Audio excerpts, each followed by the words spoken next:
Et voilà, on va faire un petit retour, voilà, vraiment de manière brève sur la séance passée, juste pour faire, lire un extrait par rapport à la place du Père. Je pense qu'il y avait une question qui portait sur la place du Père, lui qui était là toujours, qui a tout créé, voilà, qui était là dès le départ. Normalement, selon la pédagogie catéchétique, à chaque séance, on doit revenir sur l'autre séance, histoire pour remémoriser et pour se rappeler un peu. C'est ça.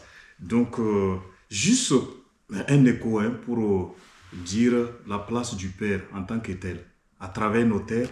Je ne sais pas si vous le connaissez, François-Xavier Duruel. C'est un rédemptoriste français, bien sûr. Voilà, un rédemptoriste. La congrégation de... Rédempteur? Ouais. Bon, je ne connais pas. Ah oui, c'est ça. Voilà ce qu'il dit par rapport à la place du Père.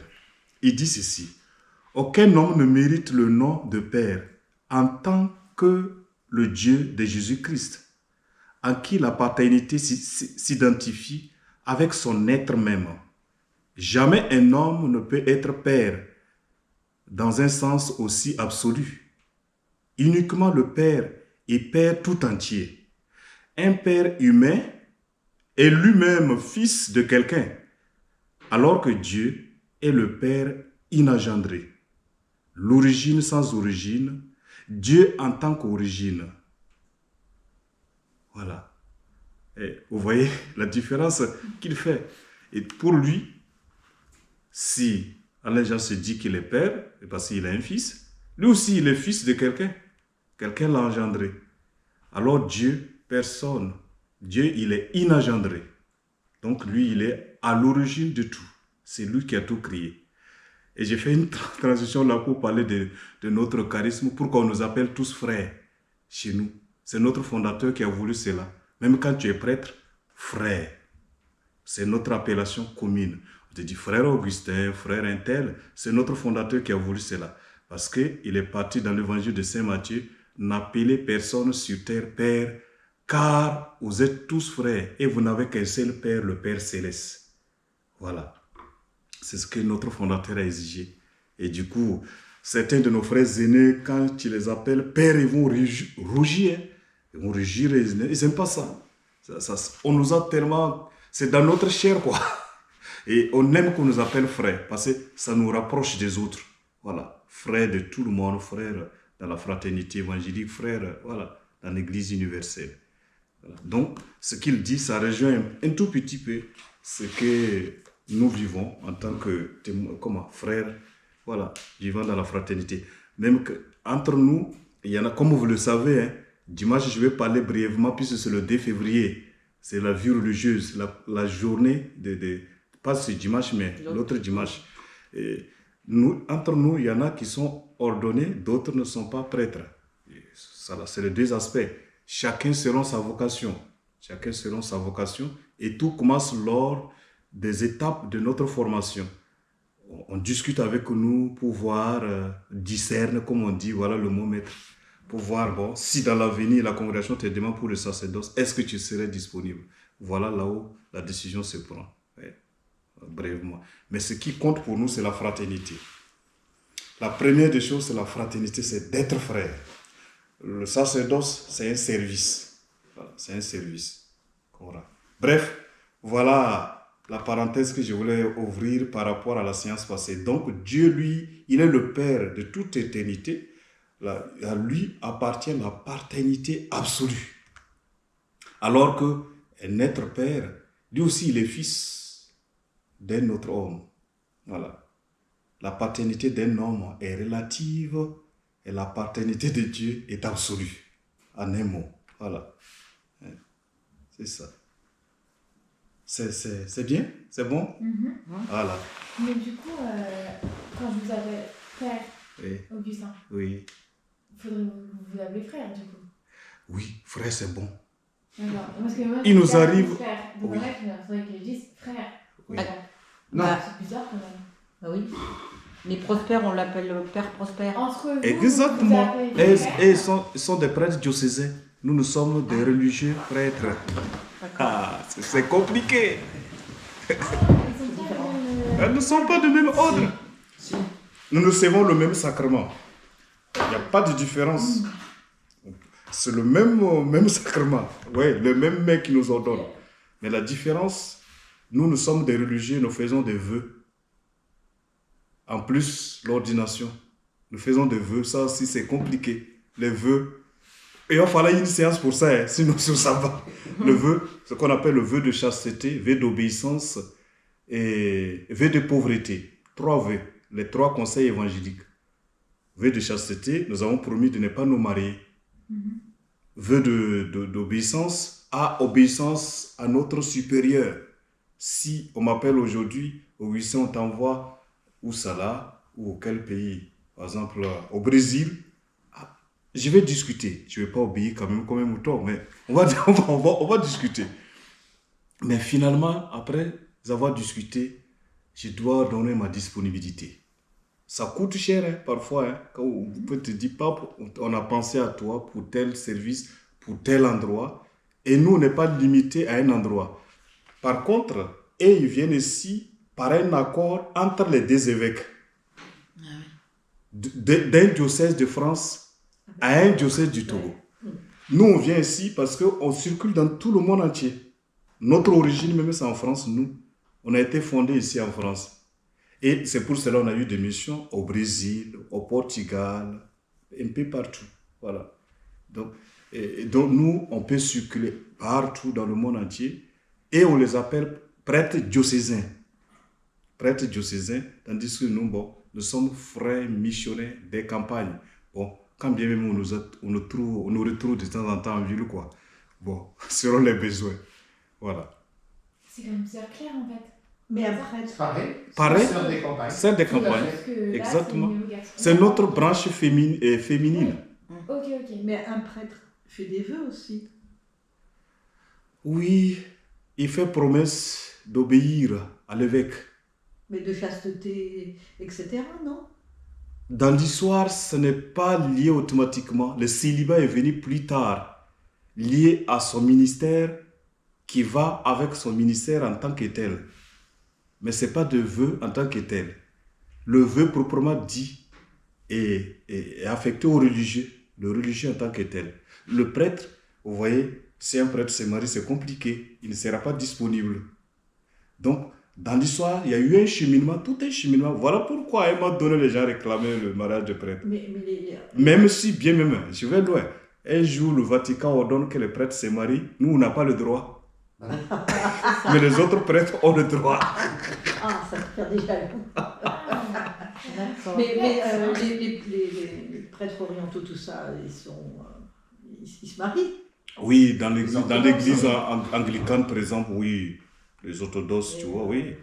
C'est la différence. Oui, c'est ça. Les maronites. Oui, les Ouais, maronites, c'est ça. voilà. Oui, c'est oui, ça. oui. C'est la différence Ouais. avec nous. Le rite romain, c'est la différence avec nous. Ouais. Dans beaucoup de... Oui.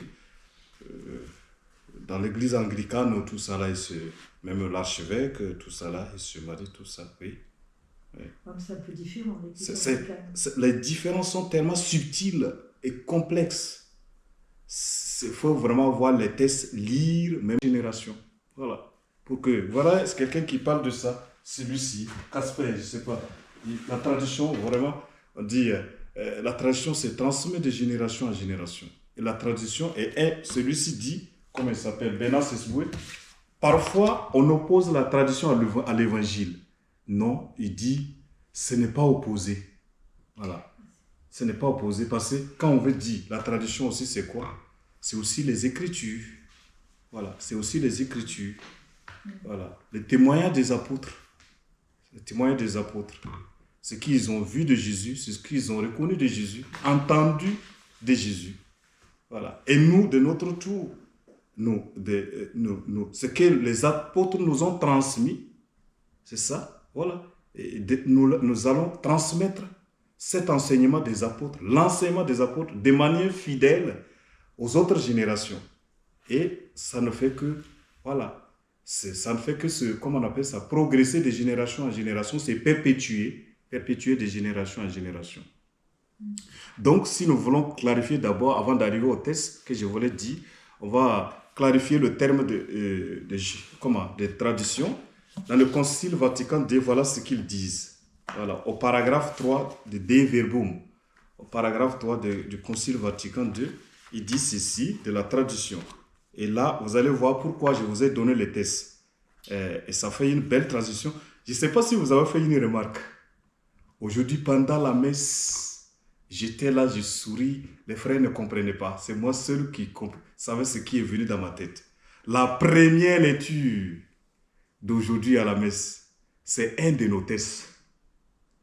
Ouais. J'ai dit quel...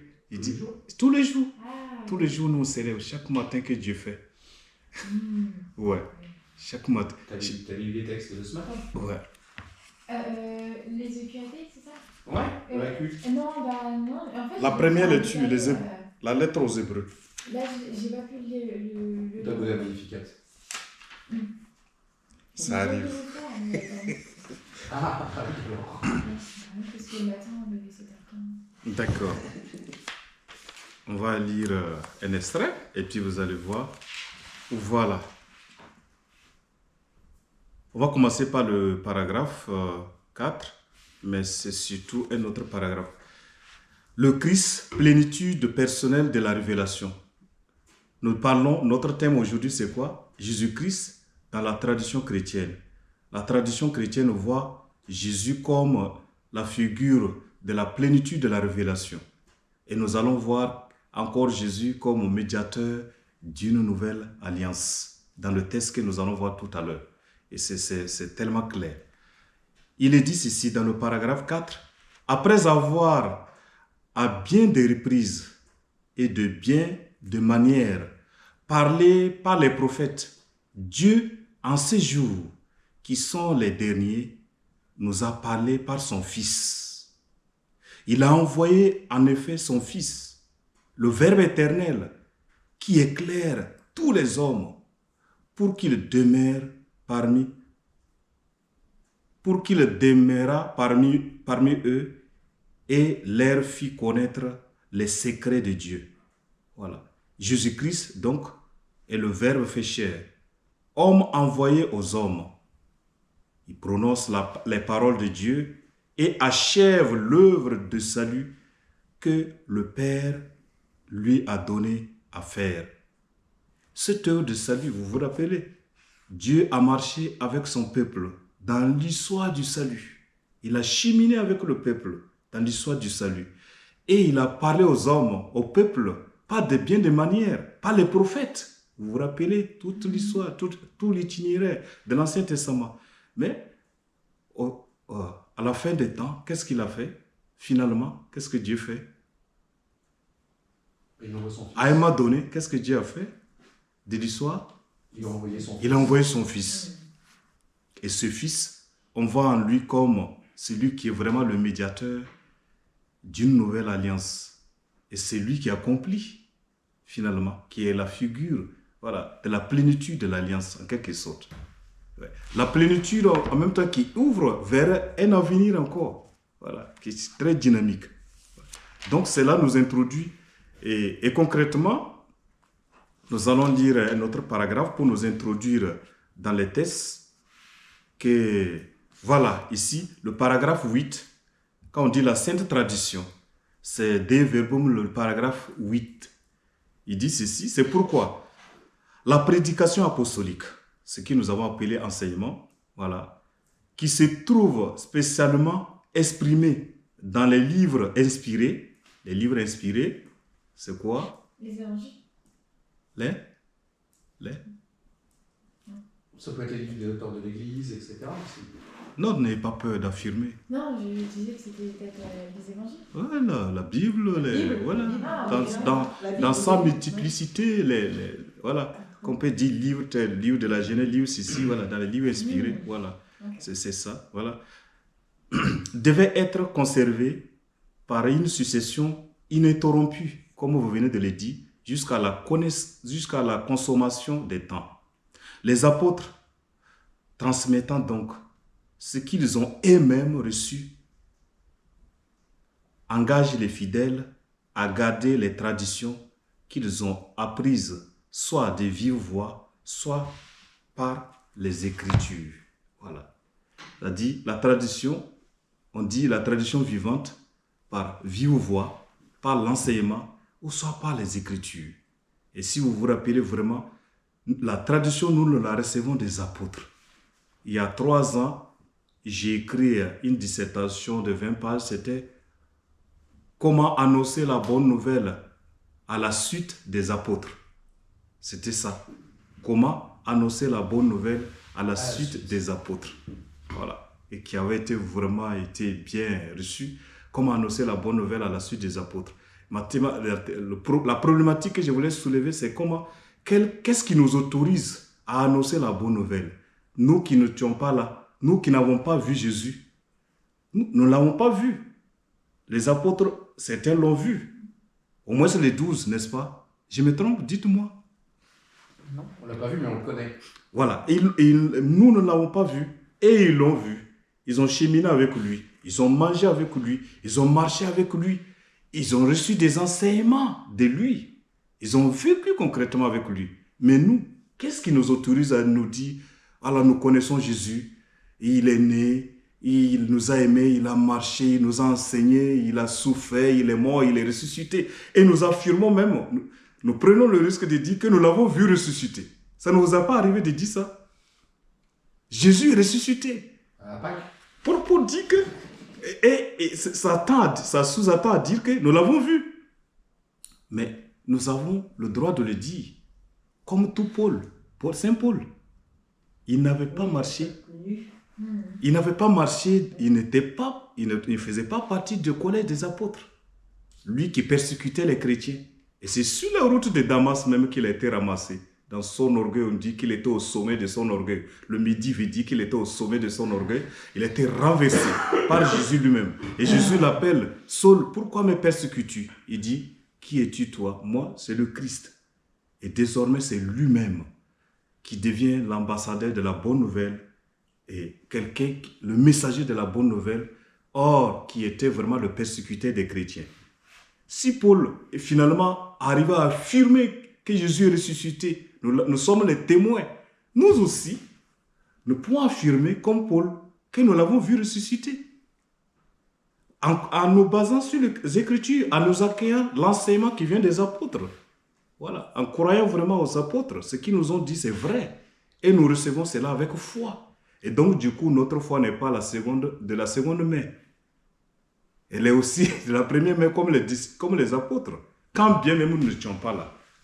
Quand bien même nous n'étions pas présents. Voilà. À la manière de Paul. À la manière de Paul. Merci Paul. Merci Paul. Donc nous aussi, nous pouvons dire aujourd'hui, nous l'avons vu ressusciter et transmettre cette tradition à nos jeunes générations. Voilà, aux générations suivantes, annoncer la bonne nouvelle. Voilà. Et Jésus-Christ, comment on appelle ça? Jésus-Christ dans la tradition chrétienne, c'est vraiment recevoir les Écritures, l'enseignement, voilà, des apôtres, et écouter et transmettre ce que les apôtres nous ont dit, ce qu'ils ont reçu de Jésus, ce qu'ils ont reconnu de Jésus. Voilà. Ils ne disent rien d'autre que ça. Et nous allons progresser. Maintenant, si vous êtes d'accord, on va faire le tour des tests. Vous allez essayer tout simplement d'exprimer ce que vous avez découvert et petit à petit, on va progresser. Alain Jean, c'était quel test premièrement? On va laisser Jérémie, on va aller dans le Nouveau Testament. Je te donne ça, ouais. Une seconde, je remonte. Ah, mais c'est Jérémie? Dans l'historique. Oui. On avait Hébreux 8, Oui. 1-13. Voilà. Je voulais que quelqu'un nous prête sa voix pour le lire. Je comprends. C'est visible? Ah, oui. Parce que moi j'ai des mauvais yeux. J'ai de bons yeux, enfin pour l'instant. Ah. Heureuse êtes-vous. Moi, les miens là, c'est compliqué, mes yeux là. Alors, Hébreux 1980.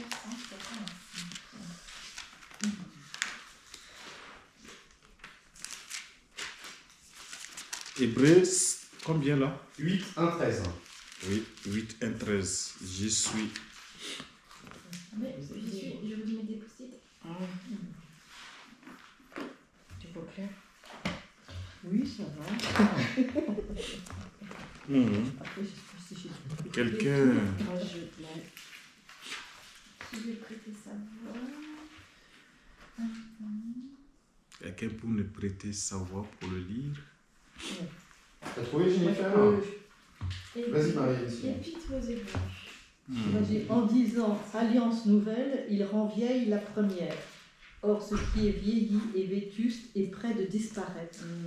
Non, C'est pas ça que vous avez? Non. Non. 8, 1. Non, notre grand prêtre et le culte terrestre. C'est ça? C'est bizarre. Oui, oui, oui. C'est ça? Oui, oui, oui. Ok. Alors, attends. On dirait qu'il y a des gens. Oui, il y a des gens. Oui, oui, il y a une réunion. Alors, je lis du coup. Oui, allez-y. Attends, Allez-y. Ok. Alors.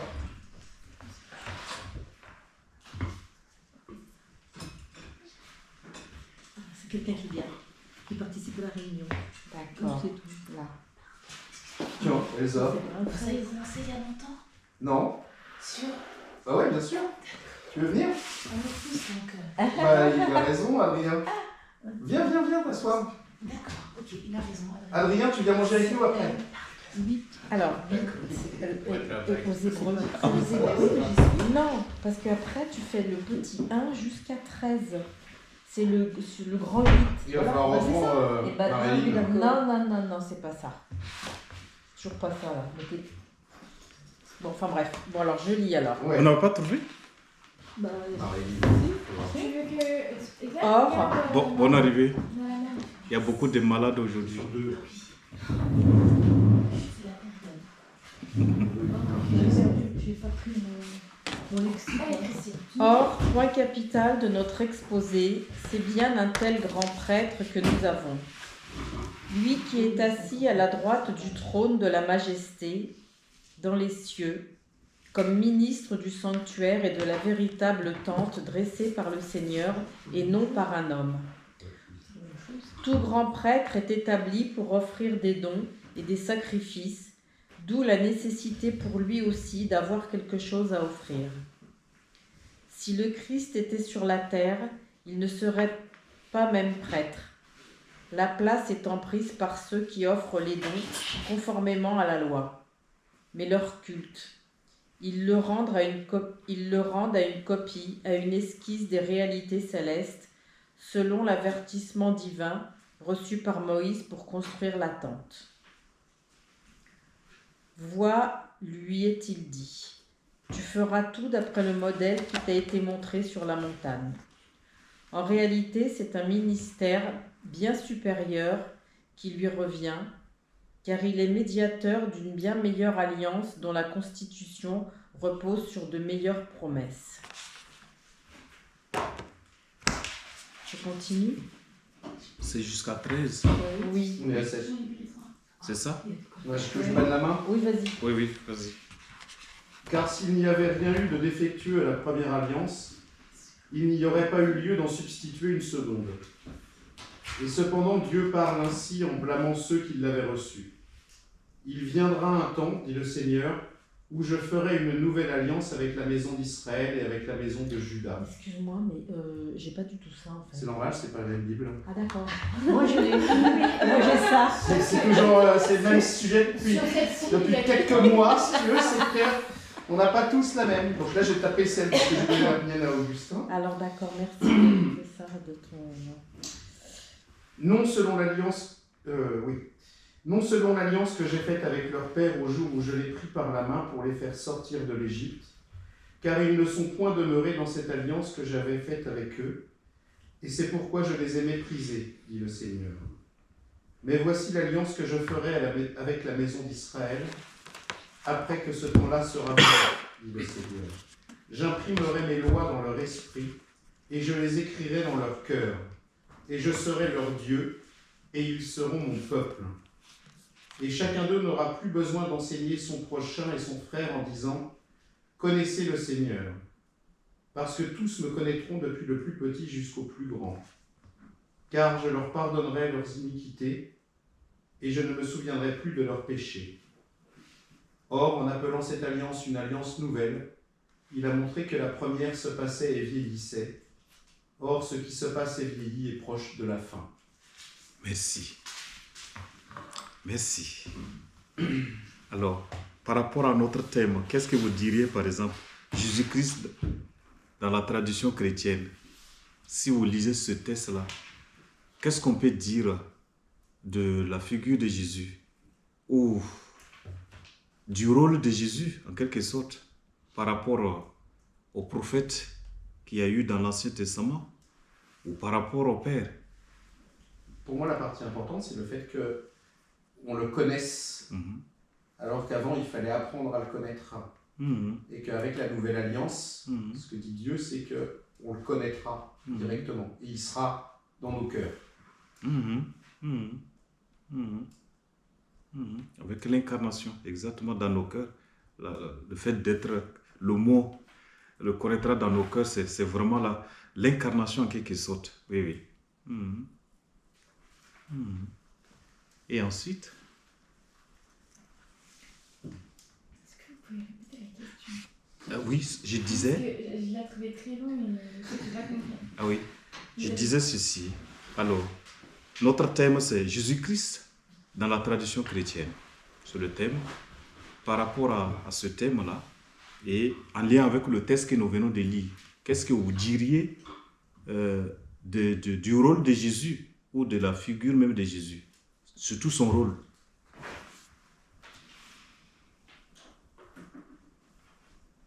Du coup, c'est le médiateur qui nous permet de nous rapprocher de Dieu. Très bien, Il est entre Dieu et les hommes, très bien. avec la nouvelle alliance. C'est comme le pont entre l'Ancien Testament et nous. Enfin, du coup, Jésus, c'est le pont. C'est trop bien. Je ne sais même pas pourquoi vous m'avez appelé. Vous connaissez tout. Mais Non, pas tout, pas tout. Mais c'est magnifique, je vous dis. On est inspiré par le Saint-Esprit. Ah oui, exactement. C'est ça, c'est Ouais, exactement. Ouais, exactement, c'est ça. Le médiateur d'une nouvelle alliance. Le médiateur. Jésus est le médiateur. Et vous avez employé même presque le mot. Tu vois, il fait la transition entre l'ancienne alliance et la nouvelle. Jésus qui nous introduit dans la nouvelle alliance. Et entre Dieu et les hommes. Très important. On dit Jésus est le pont qui est entre Dieu et les hommes. C'est le pont. Voilà, le médiateur. Le médiateur.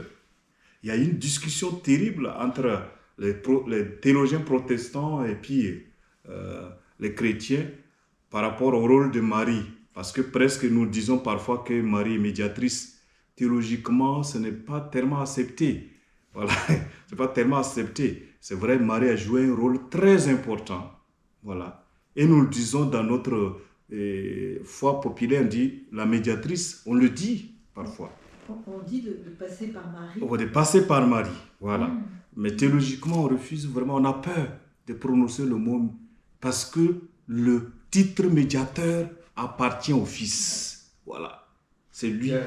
Il y avait dans certains chapelets des personnes qui ont rajouté co-médiatrice. Voilà, co-médiatrice. Et ça, c'est refusé. Ça aussi, c'est refusé. C'est les gens qui rajoutent des choses dans le chapelet. Oui, exactement. Parce que j'ai rigolé un jour, il y a quelqu'un qui introduisait ça subtilement pour que ça passe. Il dit attention.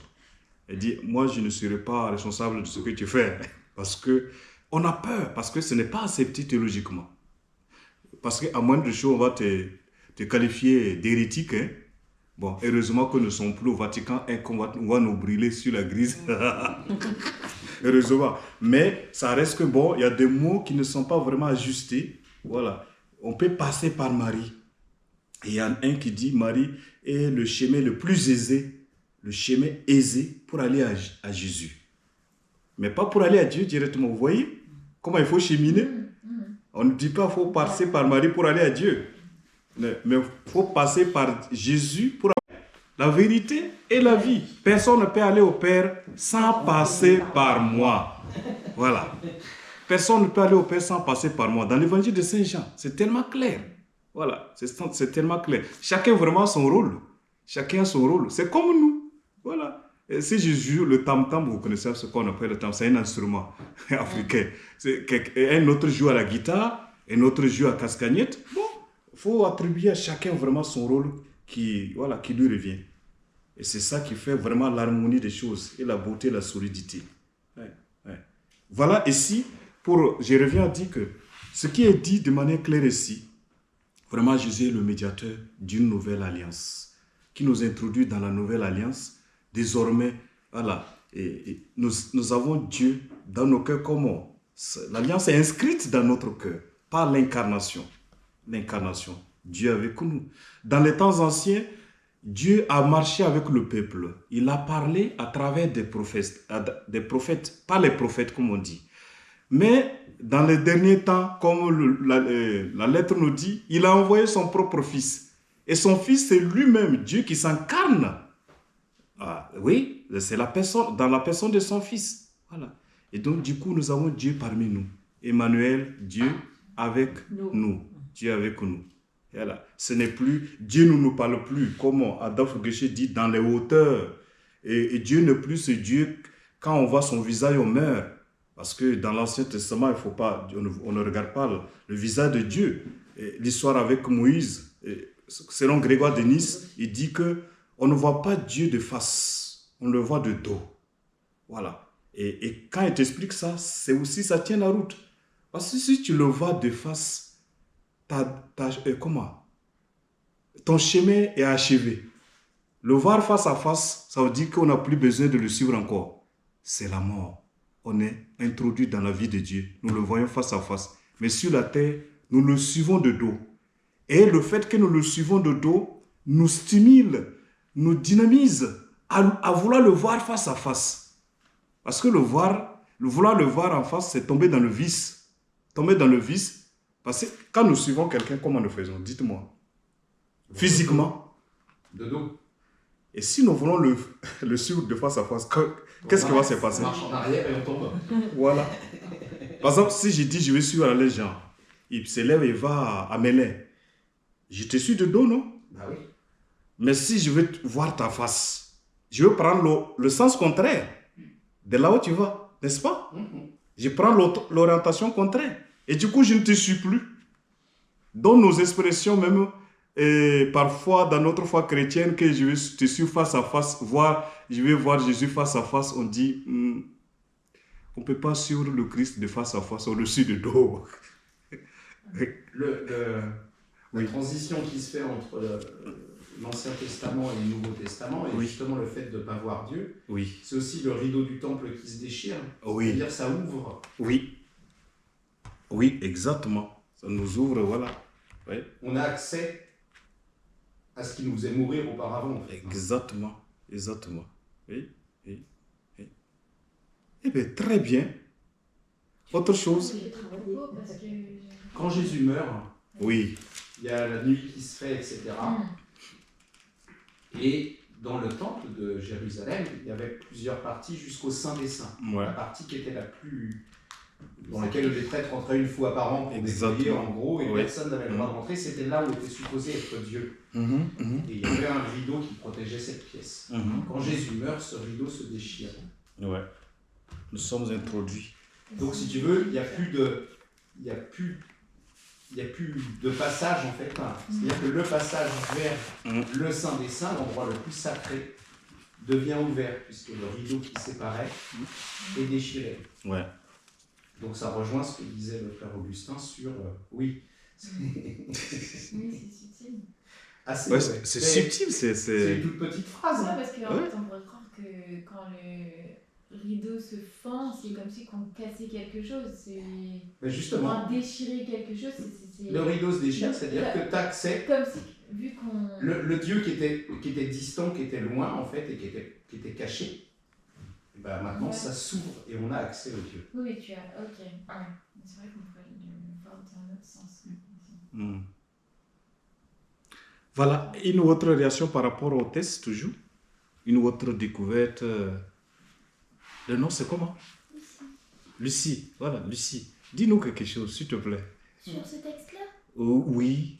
Ou si tu avais une autre question qui vient en tête comme ça, par rapport à ce que nous sommes en train de...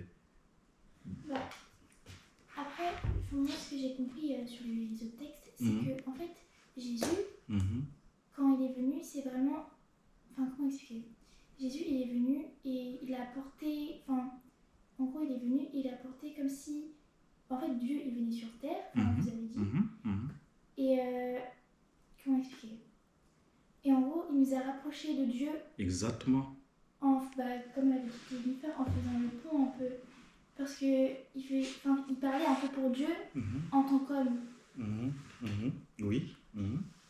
Mais en fait, après oui, Jésus, il était un peu pas trop aimé des gens, mais pourquoi il y a des gens, après on savait pas, si, il y avait des preuves après avec ce qu'il a fait, mais au début, les gens, c'est normal qu'ils le croient. Tu vois quelqu'un qui dit des trucs comme ça, tu te dis, mais... Il le prenait un peu pour un fou. Ouais, c'est ça. Ben oui, ça, Pour un c'est ça. imposteur. Comment? Pour un imposteur. Oui, c'est ça. Parce que là, dans la Bible, après, ils disent qu'il y a des gens qui vont venir et qui vont se faire passer un peu comme Jésus, Oui. alors qu'ils ne le sont pas. Oui, il y a des faux prophètes, oui, comme Jésus même lui a dit. Mais Jésus, comme tu le dis, tu as raison. Les Juifs ont eu du mal, voilà, à l'écouter, à recevoir. Pourquoi Jésus est un homme, surtout quand, vous voyez, il y a beaucoup de passages bien précis, quand Jésus pardonne aux paralysés ses péchés. Et les Juifs ont rougi, parce qu'en disant, mais personne sur terre n'a le droit, n'a le pouvoir de remettre le péché sur nos dieux seuls. Et donc Jésus se prend pour Dieu. Or, il est un homme comme eux, visiblement. Donc, dans beaucoup de... Il est rentré en controverse avec la tradition juive. C'était pas simple. Combien de fois ils ont fait un complot pour l'attaquer sur son discours, sur tel aspect, sur tel aspect. Ça, c'est vraiment... Ça a été difficile. Et ils ne pouvaient pas admettre cela. Parce que pour eux, Dieu est toujours inaccessible. Dieu, voilà. Pourquoi un jour, brusquement, lui, il se déclare, presque, il le dit. Voilà. Oui, il le dit quand il est à la synagogue. Oui, c'est ça. Aujourd'hui, les jours sont accomplis. Aujourd'hui, l'écriture est accomplie. Vous voyez ça? Dans son discours programme. Voilà. Le Seigneur m'a envoyé annoncer la bonne nouvelle aux pauvres. C'est l'extrait d'Isaïe. Voilà. Et puis, à la fin, il dit, aujourd'hui, l'écriture s'accomplit. Ça veut dire que c'est lui, quoi. Ah là là, c'est la fureur. On l'a chassé du... Voilà. Et dans beaucoup des épisodes, quand nous allons voir dans la Bible, c'était pas étonnant que... Comment on appelle ça là? On conduit Jésus jusqu'à la mort. C'était pas du tout étonnant parce que...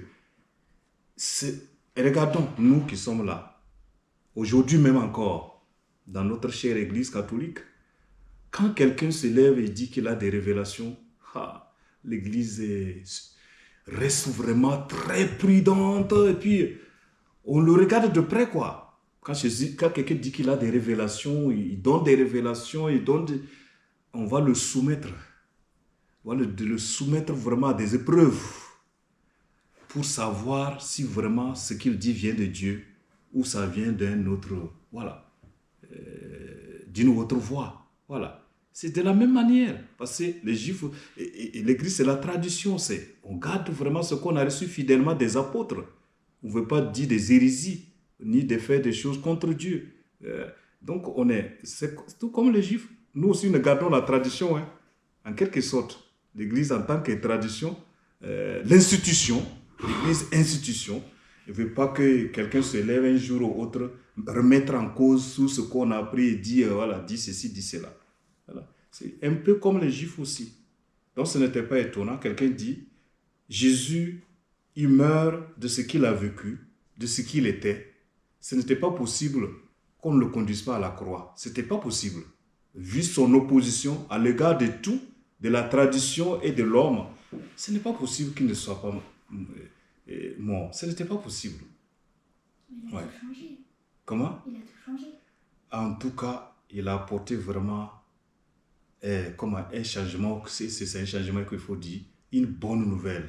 Il nous a introduits dans un monde nouveau, voilà, dans la vie de Dieu. Il nous a conduit à voir Dieu autrement que dans l'Ancien Testament. Dieu proche par sa personne même. Que Dieu, il est capable de s'approcher de Dieu. Dieu parmi nous. n'habite plus dans les hauteurs et que Dieu n'est pas cette face, quand tu la vois, tu meurs. Voilà, comme dans l'Ancien Testament. Dieu s'approche des hommes. Voilà. Et Dieu s'approche des hommes concrètement, il a vécu parmi nous, il a marché parmi nous. En même temps, il nous montre le chemin de Dieu. C'est pour ça que je pense que le côté tradition des Juifs, c'est-à-dire que eux, s'ils avaient en tête que si tu vois Dieu, tu meurs, Oui. ils avaient du mal à saisir qu'il pouvait y avoir Dieu sur terre avec eux, quoi. Ouais, c'est ça. En fait, ils avaient Mais tout la tête. quand Jacob a lutté, Aujourd'hui, j'ai rigolé. Ça aussi, c'est vraiment un autre passage ouais, pour nous enseigner la persévérance. Ouais. Lutter avec l'ange, c'est ça? avec l'ange. Voilà. Et il a persévéré jusqu'à l'eau. Voilà. Pour nous dire que le chrétien aussi, l'homme de Dieu, celui qui veut suivre Dieu, doit persévérer jusqu'à recevoir, La bénédiction. voilà, ce qu'il veut. Et c'est Dieu lui-même qui nous donne la grâce de persévérer aussi. Hein. Ouais. Tu vois, ouais, c'est ce qui fait que c'est paradoxal, parfois complexe. Parce que c'est lui-même qui nous donne la grâce de persévérer. Et il faut persévérer jusqu'à obtenir ce que nous désirons. Ouais. Le père Prosper nous avait raconté une belle histoire comme ça, avec 3 hommes qui devaient grimper une montagne avec des gros sacs, Ouais. très très lourds. Mhm. Et puis, il voit les sacs qui sont très très très lourds. Et puis, ils se retrouvent en haut de la montagne. Ils disent, mais comment vous avez fait pour monter avec ces sacs très très lourds?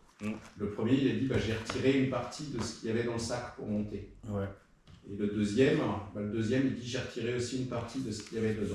Mhm. Et le troisième, il dit, j'ai demandé à Dieu de me donner la force de porter le sac jusqu'en haut. Mhm. Ah oui, c'est ça. Oui, c'est ça. Ouais. Dieu de me donner la force de porter le sac moi-même jusqu'en haut. Exactement. Ouais. Dieu et moi, comme Saint Paul dit, à la fin de son parcours, il dit, à vrai dire, ce n'est pas moi, c'est la grâce de Dieu avec moi. Voilà, la grâce de Dieu avec moi.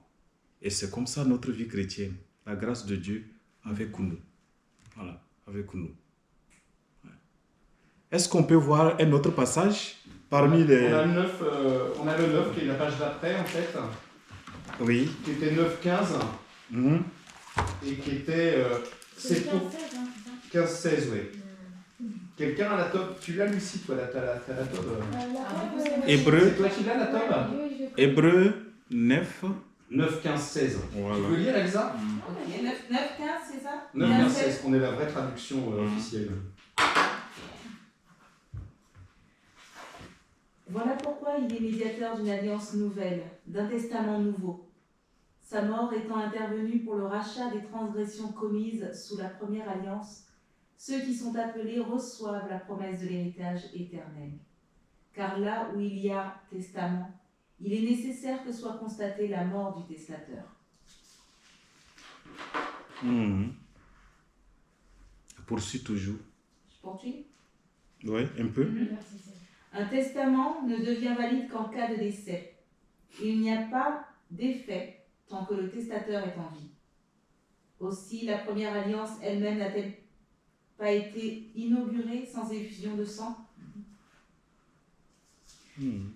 Lorsque Moïse eut proclamé à tout le peuple chaque commandement conformément à la loi, il prit le sang des veaux et des boucs, puis de l'eau, de la laine écarlate et de l'hysope, et il en aspergea le livre lui-même et tout le peuple, en disant « Ceci est le sang de l'alliance que Dieu a ordonné pour vous. » Puis il aspergea aussi avec le sang la tente et tous les ustensiles du culte, et c'est avec du sang que d'après la loi on purifie presque tout, et sans effusion de sang, il n'y a pas de pardon. Si donc les images de ce qui est dans les cieux sont purifiées par ces rites, il est nécessaire que les réalités célestes elles-mêmes le soient par des sacrifices bien meilleurs. Merci. Pour ça qu'on dit purifier dans le sang de l'agneau. Exactement. Ouais. Parce que leurs vêtements, c'est toujours un passage qui était intéressant, c'est les vêtements blancs et qui ont été purifiés dans le sang de l'agneau. C'était bizarre. Oui. Ils sont blancs et purifiés dans le sang de l'agneau. Le sang de l'agneau. Ouais. Le sang de l'agneau.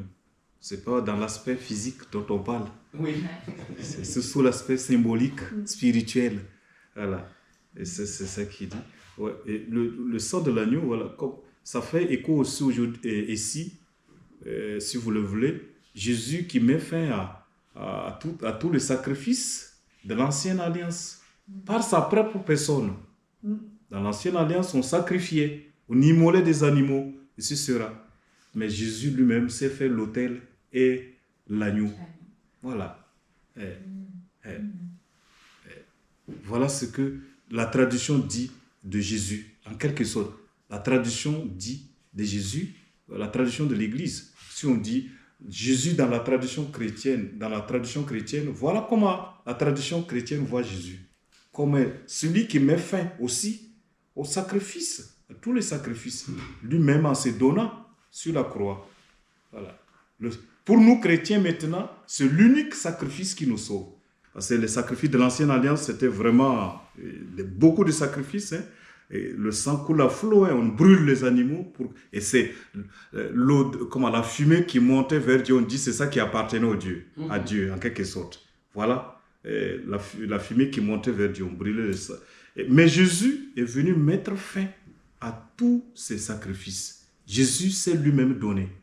Voilà. Pour nous chrétiens, il ne doit plus y avoir autre sacrifice que le sacrifice de Jésus. Voilà comment la tradition chrétienne parle de Jésus. Voilà comment il le voit. Il le place comme celui en qui tous les sacrifices de l'ancienne alliance sont accomplis. Voilà. Il est l'accomplissement de tous les sacrifices. Et nous n'avons pas besoin d'autres sacrifices que lui, son sacrifice, à chaque messe que nous répétons. Faites ceci en mémoire de moi. Faites ceci en mémoire de moi à la messe. Voilà. C'est ce sacrifice jusqu'à la fin de temps, jusqu'à la consommation de temps. Voilà. Jusqu'à la consommation de temps. Voilà comment la tradition chrétienne voit Jésus. Celui qui est l'agneau immolé qui s'est donné lui-même. Voilà. L'agneau immolé. Et la tradition parle de Jésus vraiment de multiples manières. Voilà. On va lui donner plusieurs figures et ce sera. Voilà. Et là, c'est très important. Très important. Ouais. L'agneau immolé qui met fin à tous les sacrifices. Bref, je voudrais qu'on fasse un saut rapidement pour voir comment certains contemporains parlent et nous-mêmes, comment nous parlons de Jésus. En particulier dans l'évangile de Saint Jean, en quelque sorte. Parce que le temps avance. Et nous allons avancer avec le temps. Bon, on a quand même encore le temps, si je me... Jean 4, 34. Oui. 4. Oui. Jean 4, 34.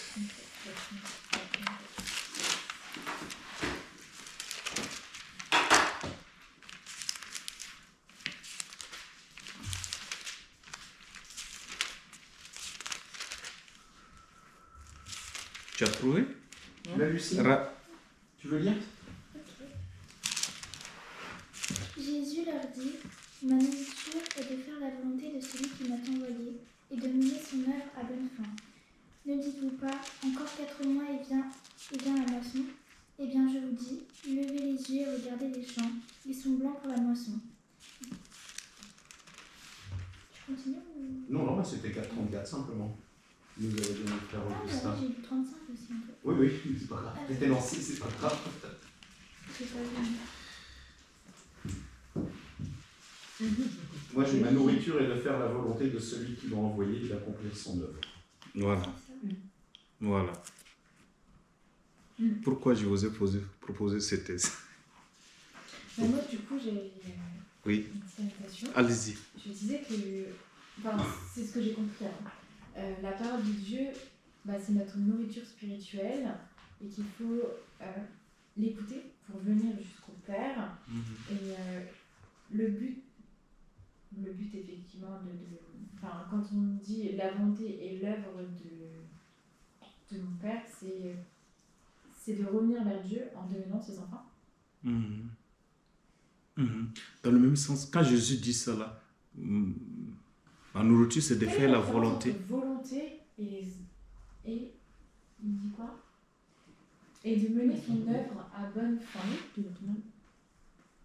Ma nourriture est de faire la volonté de celui qui m'a envoyé. Ma nourriture c'est de faire la volonté. Quelle est la différence entre la volonté Enfin, L'œuvre, c'est l'objectif, la volonté, c'est le moyen. Voilà, la volonté, c'est le moyen. voilà. Pour accomplir l'œuvre, Et l'œuvre, c'est l'objectif. l'objectif jusqu'à la fin. Parce que juste avant, en fait, si tu lis la phrase juste avant, Ouais. les disciples se disaient donc l'un l'autre, quelqu'un lui aurait-il apporté à manger? Voilà. Parce qu'il dit, j'ai une viande à manger que vous ne connaissez pas.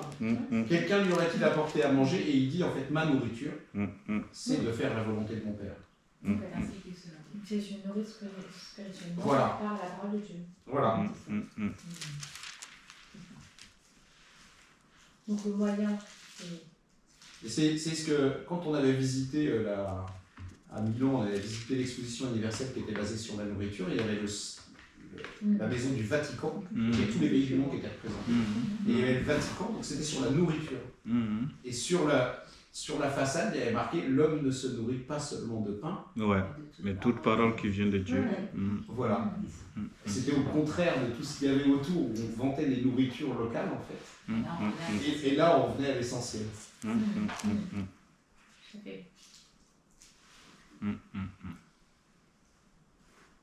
Et en général, quand Jésus dit faire la volonté du Père, qu'est-ce que ça fait comme résonance en vous? Quand il dit je suis venu pour faire la volonté du Père. C'est de rapprocher de plus de gens, enfin de ramener plus de gens vers Dieu. Ramener plus de gens vers Dieu. Faire revenir ses enfants, entre guillemets, les enfants, et être frères et sœurs entre nous. Quoi d'autre encore?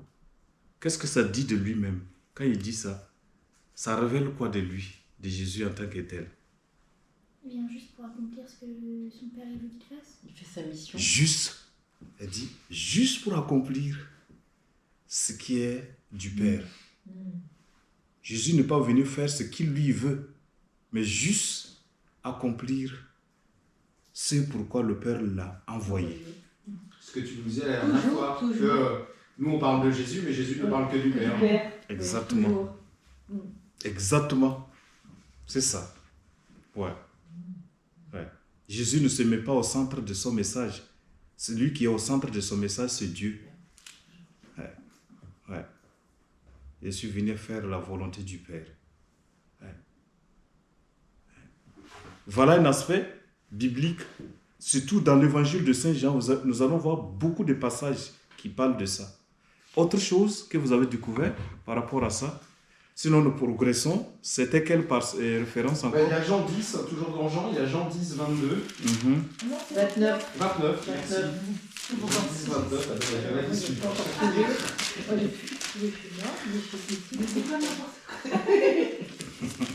Jean 10. 29. Vas-y, Lucie, encore. On va prendre la tome à chaque fois, c'est quand même le texte. La tome, c'est... Non, mais tu l'as aussi, c'est la tome que t'as, toi. La salut de Jérusalem. Oh là là. Vas-y, on échange. Et donc je lis, d'accord, ok. 29, uniquement le 29? Oui. Mon Père qui me les a donnés est plus grand que tout, et nul n'a pouvoir d'arracher quelque chose de la main du Père. T'es sûr que c'est... Oui. Oui, c'est ça. Enfin, à peu Vous près. avez quoi. peut-être une autre version? C'est- Non. Le 30 est aussi intéressant. Mon père et moi, nous sommes Ah. une même chose. Ah, Ouais, c'est ça. Voilà. Elles étaient très fines. Ouais. J'ai voulu juste faire quelques clins d'œil dans la Bible comme ça pour nous ramener à notre thème simplement. Et qu'est-ce que ça vous fait penser à quoi par rapport à notre thème là? Ce passage-là. Jésus-Christ dans la tradition chrétienne. Et si nous venons ici, qu'est-ce que ça vous fait?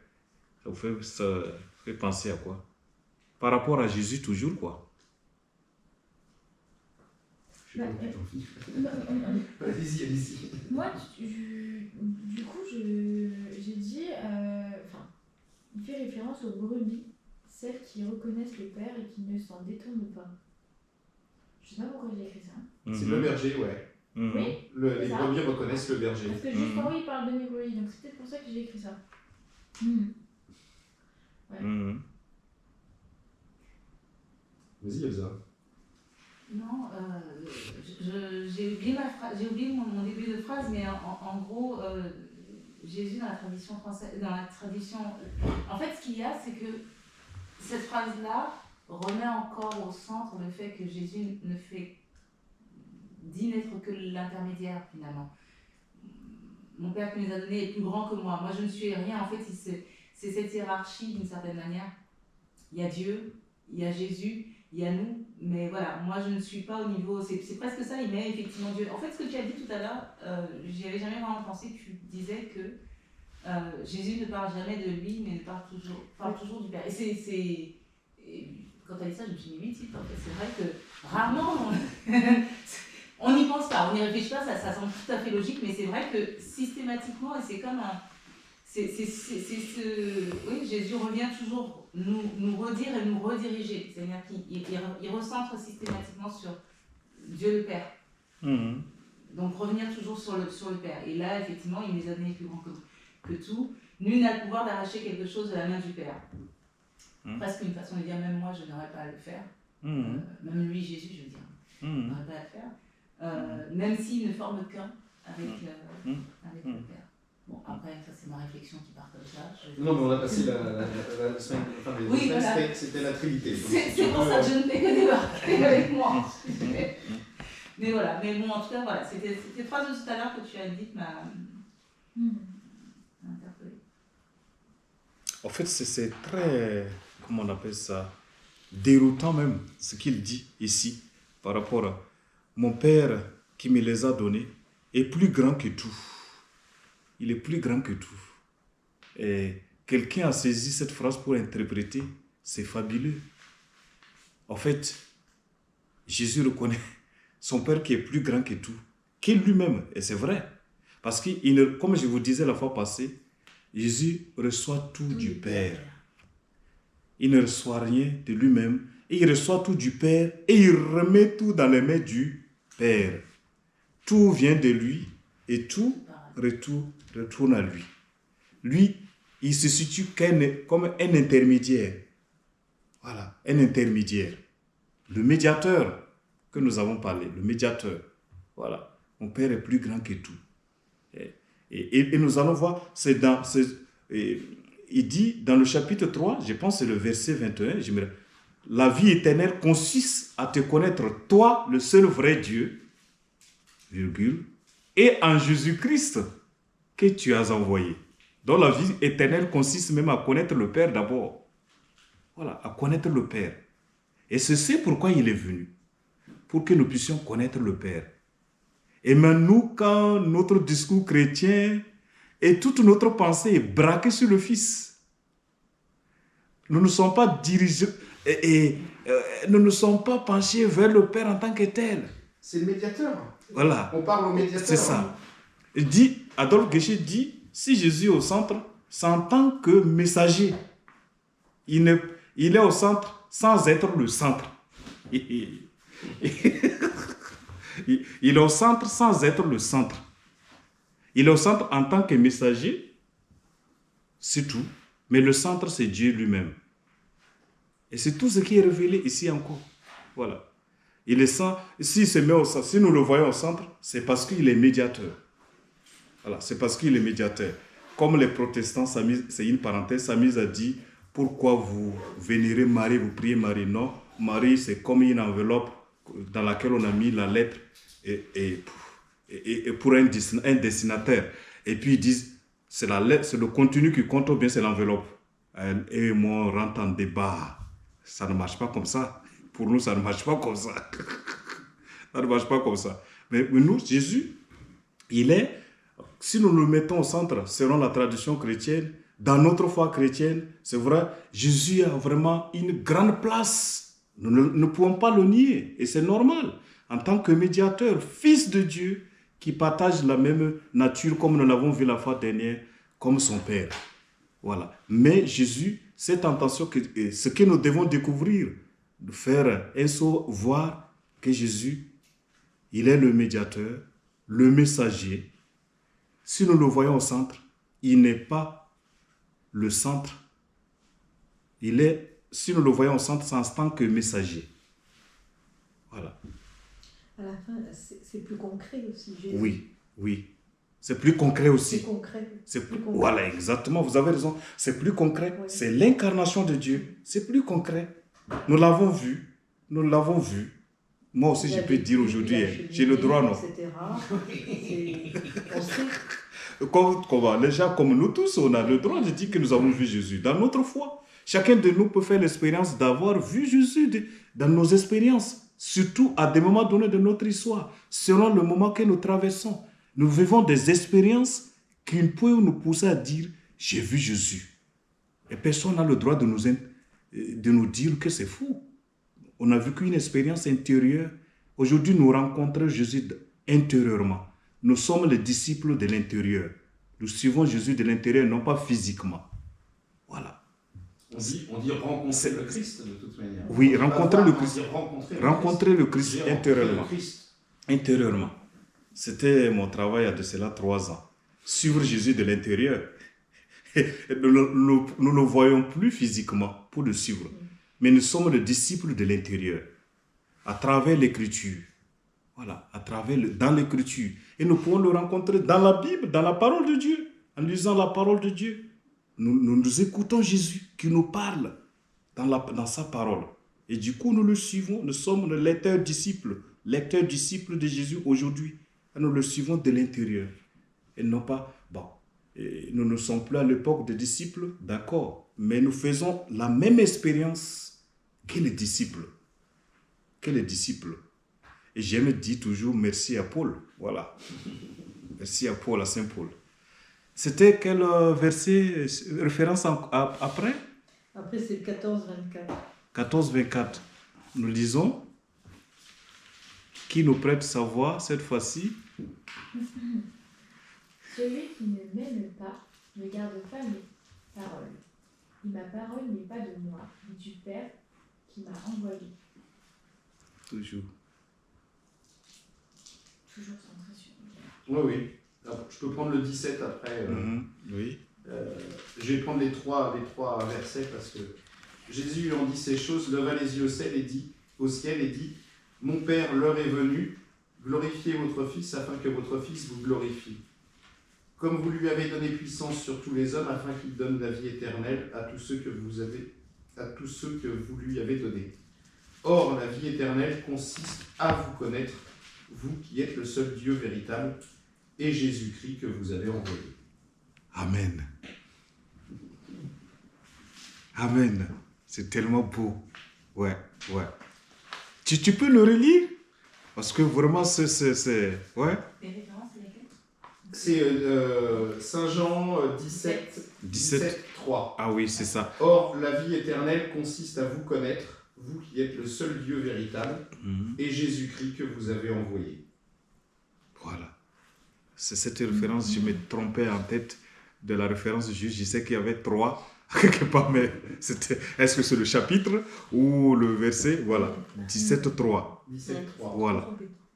Comment? C'est toujours embêtant à chercher pour moi. Ouais, 17, 3. C'est très clair. La vie éternelle consiste à te connaître, toi. Répète, toi le. Vous qui êtes le seul Dieu véritable, Voilà. et Jésus-Christ que vous avez envoyé. Voilà. Comme si lui n'était pas Dieu véritable, quoi. Pourtant, voilà. Et Jésus-Christ, connaître Dieu d'abord, la vie éternelle, consiste à connaître Dieu d'abord. Et ensuite, deuxièmement, Jésus-Christ, que Dieu a envoyé en tant que Fils. Donc, il faut connaître Dieu d'abord et Jésus-Christ. Et c'est ça qui nous conduit à la vie éternelle. Voilà. Mais on ne dit pas qu'il faut passer par le Fils pour monter au Père. Oui, mais c'est le Père qui nous conduit toujours vers le Fils. Et le Fils qui nous conduit toujours vers le Père. À connaître le Père. Et en nous conduisant vers le Père, il se fait connaître à nous. Ouais, c'est tellement... Je suis le chemin. Ouais. Oui. Oui. Là, il parle de lui. Je suis le chemin. Oui, c'est... D'accord, ok. Le chemin vers le Père. Ouais. C'est bon? C'est vrai? Oui, C'est vrai que c'est oui? Oui, mais Je ne peux voilà. pas connaître Dieu si je ne connais pas Jésus-Christ en vrai. Oui, ça c'est vrai. Oui, Puisque c'est lui qui nous donne la parole et qui nous fait connaître le Père. Du coup, tu as tout il à fait raison. paraîtrait logique, oui, que connaît. Et seulement, il dit la vie éternelle. La vie éternelle. Celui qui donne la vie éternelle, Et qu'est-ce que c'est concrètement c'est la vie c'est le éternelle? Père, en quelque sorte. Comment? Qu'est-ce que c'est concrètement? Enfin, je pense pas que concrètement ça. La vie éternelle. Bon, mais comment vous représentez vous la vie éternelle? Enfin, comment est-ce qu'on doit vous entendre? Qu'est-ce que la vie éternelle? La vie éternelle. Une question, une vraie question. Mais c'est le bonheur sur Où cette terre. où est-ce que vous vous situerez? Où est-ce que vous vous situerez la vie éternelle? Elle commence où? Ici et maintenant ou après? Selon vous? Pour moi, la vie éternelle, elle commence après celle-ci. Ah oui. Ah oui. Oui. Oui, mais. Oui. Oui, mais Mais on est en chemin. Oui, mais. Mais on a du mal. Oui, mais je suis. Oui, d'accord, très bien. Oui, je vois la petite subtilité, ouais. Mais. À quelque part, Jésus dit, celui qui vit et croit à moi, même s'il meurt, vivra. Ça veut dire que le fait de croire en Jésus selon Saint Jean, ici et maintenant, nous sommes introduits déjà dans la vie éternelle. Oui, mais nous sommes introduits, mais nous ne sommes pas. Oui, Nous y aurons accès. Marc Oui. 14, 36. Oui. Oui. Nous n'avons pas encore assez à la plénitude Ouais, voilà. de cette vie. On Mais est nous en sommes cheminement déjà... pour accéder à cette vie éternelle. Oui. Pour moi, c'est comme ça. Oui, nous sommes déjà introduits. Et du fait que, attention, il est dit clairement, je pense que c'est dans l'évangile de Luc, le royaume de Dieu est parmi vous. Le royaume de Dieu est parmi vous. Oui. Qu'est-ce que signifie cela? Le royaume de Dieu est parmi vous. Ça veut dire que depuis l'introduction de Jésus dans l'humanité, l'humanité vit entre ce qui est là et n'est pas encore là. Est-ce que je me fais comprendre? Depuis la venue de Jésus dans l'humanité, l'humanité vit entre ce qui est déjà là et n'est pas encore là. A dit, Jésus, la venue de Jésus nous introduit dans la vie du royaume, dans la vie éternelle. Dès que Jésus est venu sur la terre, nous sommes introduits dans la vie éternelle. Mais cette vie éternelle n'est pas encore en plénitude. Pour nous autres, pour nous. Donc, quand Jésus dit le royaume de Dieu est parmi vous, ça dit que sa présence signifie le royaume. Lui, voilà, sa présence signifie le royaume. Les aveugles voient, les sourds entendent, alors les morts ressuscitent. Le royaume de Dieu est parmi vous. C'est lui le royaume en tant que tel, qui incarne le royaume et qui nous accompagne vers le royaume encore en plénitude. Voilà. Il nous donne la vie ici et maintenant.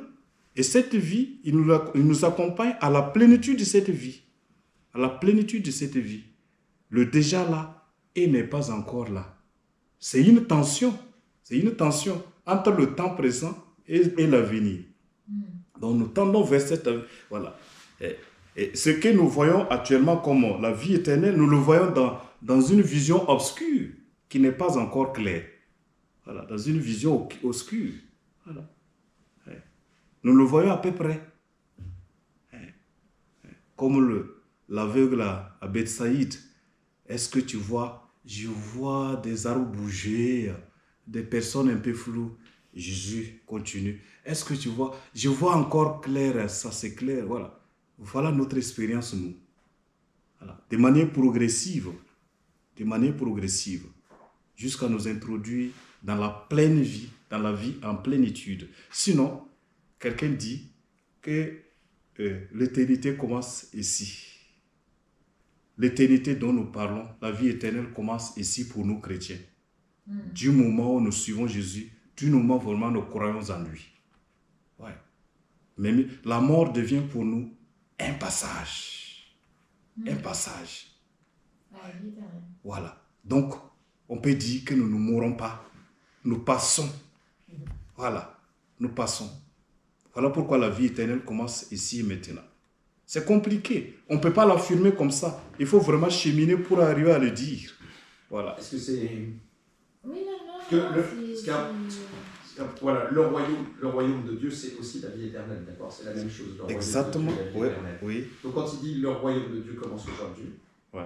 à partir du moment où on est déjà dans le royaume de Dieu, nous chrétiens, on est déjà dans le royaume de Dieu. C'est ça. Et la mort, ce que dit le frère Augustin, la mort n'est qu'un passage. Oui, oui. Mais on est déjà dans le royaume de Dieu. C'est ça. Si on est chrétien, on est déjà dans le royaume de Dieu. Même si, enfin, je veux dire, ok, il y a des chrétiens mais qui ne pratiquent pas du tout. Ils sont déjà dans le royaume de Dieu. Intéressant. Je vais venir vous voir, vous allez faire mon travail avec moi. Non, mais c'est très bien. C'est des bonnes questions. C'est très bien. Tu vois bien qu'on n'a pas une réponse qui tombe comme ça. Non, mais... Après, non, mais il y a toujours... écoute. Écoutez. Moi, ça m'a... Est-ce qu'on peut prétendre que voilà, c'est quelqu'un qui a fait vraiment genre tout son cheminement, enfin voilà, tous les paramètres. Tous les sacrements. Merci. Tous les sacrements et aujourd'hui, c'est parti aux oubliettes. Est-ce qu'aujourd'hui on peut dire qu'il a encore accès à ce fameux royaume de Dieu sans jamais pratiquer et vivre juste les petits plaisirs de la vie? Donc, Dieu merci. Dieu merci. C'est mon thème de mémoire de l'année prochaine. Donc, la réponse va être longue. La réponse va être longue. Elle va pas tenir, Ça va lui prendre un an. Donc voilà, je crois que je me prenais comme fou qui réfléchissait seul. Donc je ne suis pas fou. Voilà. Et voilà. Et c'est vraiment pertinent la question que tu poses. C'est très intéressant parce que c'est la question que je me pose. Est-ce que le salut dépend de nos pratiques chrétiennes? Voilà. Est-ce que le salut dépend que de nos pratiques religieuses chrétiennes? C'est moi ma question. Est-ce que notre salut dépend de cela? La question s'élargit jusqu'à ceux qui ne pratiquent pas, qu'on peut dire aujourd'hui ils ne pratiquent pas, et qu'on peut dire même qu'ils sont dans des situations irrégulières et qui n'ont pas accès au sacrement. Et le pape, dans Amoris Laetitia, c'est une lettre apostolique. Vous connaissez ça, non? Une lettre apostolique, Amoris Laetitia. Il parle de ça dans le paragraphe 305. Dans le paragraphe 305. Et... Oui. Comment? Non, 305. Je pensais au 306, tu as raison, 305. Non, excusez-moi. C'est des blabla. Bon. Revenons à l'essentiel. Voilà. Et donc, il parle de ça, comment on chemine avec tous ces gens-là aujourd'hui sur le terrain pastoral. Est-ce qu'on le prend en bloc en référence au dogme, on dit voilà, tu n'es plus dans les normes, on te met à l'écart? Est-ce qu'on prend on chemine avec ces gens-là, patiemment, comme Dieu a cheminé depuis l'histoire ancienne, patiemment. Et j'ai fait une affirmation à la fin de l'année, on me dit, tu es un peu fou. J'ai dit oui, moi-même je me rends compte que je suis fou, mais je vais guérir un jour. Alors, si Dieu vraiment allait tenir compte des infidélités de son peuple, il allait l'abandonner au cours du chemin. Quand vous allez compter dans la Bible, combien de fois les alliances sont rompues? Il a eu 1000 fois l'occasion d'abandonner. 1000 fois l'occasion d'abandonner. Voilà. Mais notre Dieu n'est pas un Dieu de contrat, mais c'est un Dieu d'alliance. Et l'alliance est gratuite. Le contrat, quand on s'assoit, on fait un contrat, tu dois tenir compte aux clauses du contrat. C'est-à-dire, tu rentres ta partie, moi aussi je rentre ma partie. Et il faut tenir ferme au contrat. Vous connaissez ça dans le centre du travail. Et c'est très rigoureux. Mais l'alliance n'est pas de ce bord-là. L'alliance est gratuite. Voilà pourquoi elle peut se renouveler même après 1000 infidélités. Revenons à notre question qui est pertinente. Est-ce que ceux qui ne pratiquent pas auront part à la vie éternelle? Ceux qui ont été baptisés, confirmés depuis X temps et qui ne viennent plus à l'église, est-ce qu'ils auront part à la vie éternelle? Après, il y a la valeur de l'individu. On Dans- peut aller à la messe tous les dimanches et Oui. ne pas être bien avec son prochain. Exactement. Donc tout ça, ça se paye aussi. Enfin, Exactement. normalement. Exactement. Dans l'église de l'église catholique, il est dit ici, il y a des gens qui ne sont pas baptisés Mais oui. et qui ont fait des biens au prochain, qui ont fait du bien. Ils ont passé leur vie à faire du bien au prochain. Ceux-ci-là auront part au royaume des cieux. Moi, j'ai dit, il ne suffit pas de venir à l'église. Non. Il faut vivre en tant que chrétien. Ouais. Il ne suffit C'est pas pas- de venir communier chaque jour. On peut aller au sport et être vraiment, avoir un bon cœur chrétien. Chut, on peut aller au dimanche, je n'ai pas dit d'aller au sport dimanche et laisser la Oui, maison. oui, oui. Je couperai. Ouais, c'est ça, voilà. Ah oui, c'est très important. Là où nous vivons, au contact, dans notre groupe où nous vivons, nous pouvons vivre des valeurs chrétiennes sans être chrétiens. On peut ne pas avoir connu le Christ. Voilà. On peut ne pas... On ne peut pas avoir été baptisé. Oui, exactement. Quand moi je vois les gens, les associations auprès des hommes, SDF, tout ça là, j'aime m'arrêter, causer avec eux. Et dans les rues de Paris, quand j'ai le temps, hein, quand je n'ai pas le temps, c'est autre chose. Discuter, quel est votre objectif, comment, voilà. Et ces gens-là qui les agressent parfois, hein, et qui prennent leur temps de discuter avec eux, de leur donner des couvertures chaudes, de la soupe, des suicides. J'ai dit, mais voilà des gens qui viennent au secours du prochain, au démuni, celui qui est démuni. Ceux-ci-là, s'ils le font vraiment avec bon cœur, a dit, le don aussi, on n'a pas à juger, hein, on ne sait pas. Voilà, on peut poser des actes, a dit, poser des actes chrétiens, vivre vraiment des valeurs chrétiennes, sans connaître la porte de l'église, Sans connaître le Christ. sans connaître le Christ, sans être au contact de la parole de Dieu concrètement, je lui dis, sans connaître. Et ces gens-là peuvent rejeter même la Bible. Non, moi je ne suis pas chrétien, mais ils vivent des valeurs chrétiennes. Ils vivent des valeurs chrétiennes. Ils peuvent te dire non, moi je ne pratique pas, je ne suis pas pratiquant, mais ils pratiquent des valeurs chrétiennes. Oui, ils pratiquent dans leur vie de tous les jours. Oui, en fait. tous les jours. Oui, oui, bien sûr, bien sûr. Non, parce qu'en fait, je disais ça parce que, en fait, j'ai dit à quelqu'un qui, effectivement, du tennis, enfin, voilà, dans ce cheminement-là, et en fait, on a eu une discussion, et puis tout d'un coup, il me dit, non, mais toi, de toute façon, bah, tu n'es pas chrétien. Et ce en fait, ça m'a blessée. Je me suis dit, genre, enfin, je lui parle beaucoup plus que lui, j'ai beaucoup plus de démarches que lui, et lui, il se dit chrétien. Mais de quel droit il t'a dit ça en fait? Bah, en fait, Donc déjà, la Bonne base, question. Ah, mais- Bonne question. on va lui poser Bonne question. en chrétien. Je vais exprimer ma... Parce que du coup, j'ai pas mâché mes mots, hein. C'est pas... J'ai pas mâché mes mots. Je me suis pas laissée descendre. Et donc, voilà. Non, mais enfin, c'est pour ça que je disais... il y a des personnes qui se disent chrétiens et puis finalement, ils ne font rien du tout.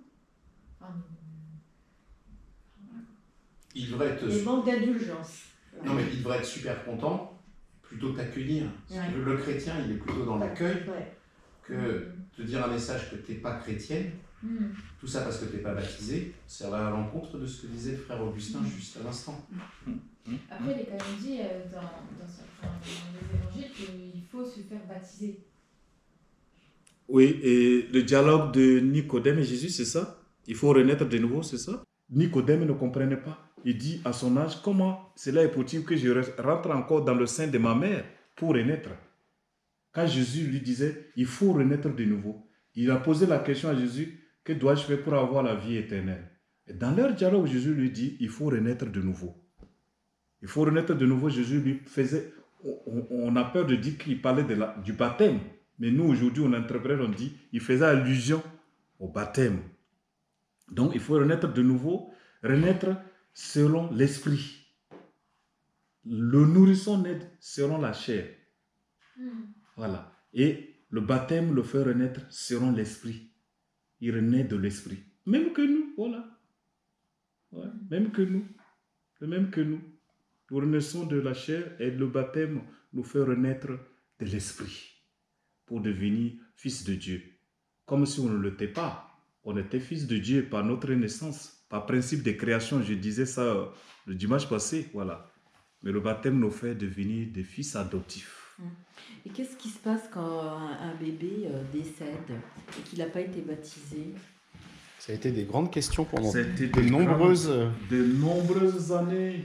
Ah. Vous allez dans les Dans les limbes. Les limbes. Les Dans le limbe, ouais, c'est ça. C'est quoi? Ouais, C'est un état intermédiaire. voilà. Mais le jour de ses obsèques, le prêtre, pas le baptise, mais fait quelque chose pour ça? Non, on prie. Hein. On n'accompagne pas la prière chrétienne. Hum. Oui. Et tout enfant qui euh, naît est aimé de Dieu, Oui. même s'il ne reçoit pas le baptême. Ouais, c'est ça. Il était. C'est tout comme ceux qui meurent sans le. Bon, s'il chemine vers le baptême et qu'il meurt avant le baptême, on dit qu'il est mort avec le baptême du désir. Oui. On considère qu'il est baptisé le baptême du désir. Voilà. Et l'enfant, c'est un innocent. Un innocent. Même quand on le baptise, c'est sur la foi de ses parents. C'est les parents qui font la démarche. Voilà pourquoi tout le dialogue s'adresse aux parents D'accord. en question. Tout le dialogue s'adresse. Quand il aura grandi et lui-même il aura pris conscience et sur l'éducation des parents, s'il veut faire la démarche, lui-même, voilà, il va s'engager de lui-même. Ouais, il va s'engager de lui-même. Ah, déjà, Le Père Prosper nous avait parlé du baptême de désir, puisque tu avais déjà posé Oui, la question. c'est ça. Jennifer. Ouais. C'est sûr, c'est- Moi, ça m'a marqué le baptême de... c'est- Le baptême de désir m'a très marqué. J'ai pas de- Baptême de désir, c'est quand Tu chemines, Oui. tu es en cheminement, tu as un cheminement Oui, je comprends. tu désires être baptisé. et tu Si meurs demain avant. il y a quelque chose qui se passe, Ouais. ça sera considéré comme si Oui, tu étais on avait baptisé. dit que toute personne chrétienne pouvait Baptisé mettre en ses mains urgence. entre En les urgence, mains et en mettre cas ça d'urgence, Oui. en cas de nécessité, chaque chrétien peut baptiser. Voilà. Et c'est ça. Oui, voilà. Oui, oui. En Mais, cas de mais nécessité. s'il n'y a pas de chrétien pour te baptiser, Mm. et si tu es en cheminement de baptême, et si tu Mm. désires, et si tu veux rencontrer le Christ, et si tu as vraiment la foi, en Ouais. fait, On considère que tu es baptisé. on considère que tu es baptisé. Tu es baptisé. Ouais. Sur Et ça, c'est pas pour nous réconforter? beaucoup de choses, peut-être, on peut dire de cela. Hein. Non, c'est vrai. Après, on a besoin de ça. Après tout, on a Oui, besoin de ça. oui, l'humain. Puis après, il y a plein de gens qui ont réfléchi à ça, qui ont bossé dessus, etc., mais personne ne le sait. Oui. Personne ne C'est ce sait. qu'il faut se dire. Personne ne sait. Cette question que tu poses et cette réponse que tu donnes me fait penser au fait que cette semaine même, il y a deux soirs de ça, je crois, 2-3 soirs, mon dernier, donc le quatrième, qui me pose la question, mais maman, un méchant, s'il meurt, où est-ce qu'il va? Est-ce qu'il va au paradis? Oh. Bah, personne ne sait, Dieu connaît son cœur. Ça a été un petit peu compliqué. Bon, je raccourcis la réponse, mais il y a aussi la chose de dire, bah, Dieu connaît le cœur de chacun. Et ça aussi, je crois que c'est un élément qu'il faut prendre en considération. Et ta question de tout à l'heure, c'est vrai qu'à quel moment est-ce qu'on entre dans la vie éternelle? Est-ce que c'est quand on est? Est-ce que c'est quand on est baptisé? Est-ce que c'est à partir du moment où on fait les...